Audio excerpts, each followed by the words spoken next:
was browsing through the store and I came across Avatar: The Last Airbender, The Quest for Balance. So, off the bat, I was hyped to play this because I love the series. But I noticed there were a lot, and I mean a lot, of dislikes.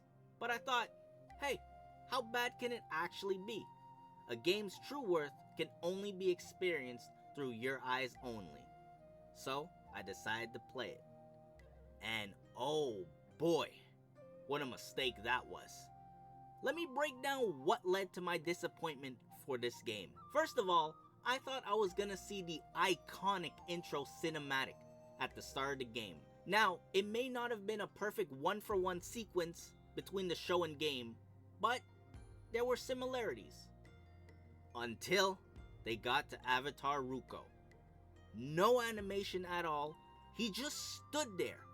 It felt very lackluster and low effort. And I was no longer hyped about this game after seeing that. I am the Avatar! I have no choice. Now, the second disappointment has to be the combat. It felt so clunky and poorly optimized. It felt like I was playing a 2005 GameCube game, and the added frustration of not being able to freely turn the camera a full 360 degrees made it so much worse. Just straight awful. Especially the boss fights in this game.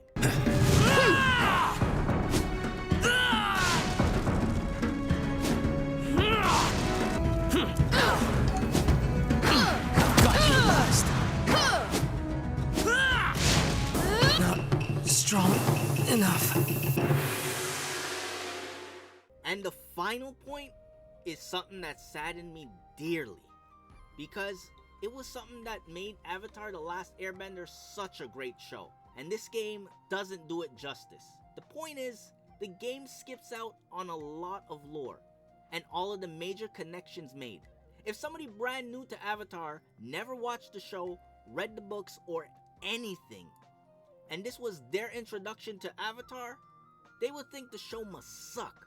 I mean, they skipped out on Zuko's redemption story.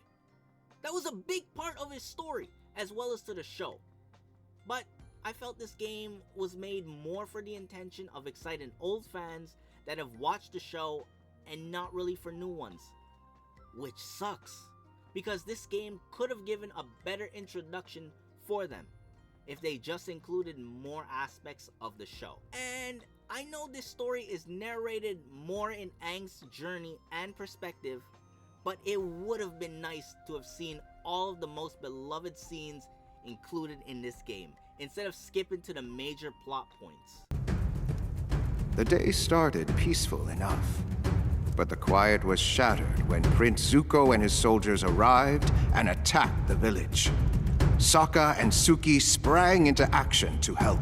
Although, surprisingly, I have 3 likes about this game. The first is doing the puzzles. They at least got me to think and use my brain a little to solve them, which saved me a little from the horrendous combat. Second like would be is that this game has a co-op feature.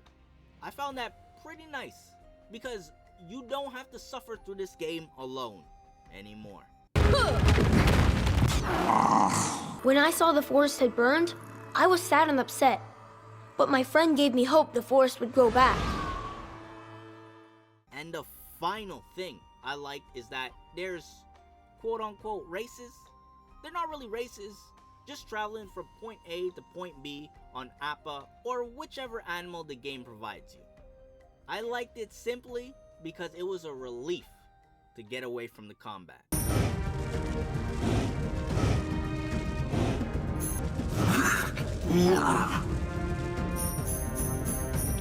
We made it, buddy! And that's my review on Avatar: The Last Airbender, The Quest for Balance. I would not recommend this game if you love the series or are new to the series. If you like this video, leave a like, comment, and subscribe. And if you have any recommendations on what game I should review next, let me know in the comments below. I'll see you guys next time. Peace.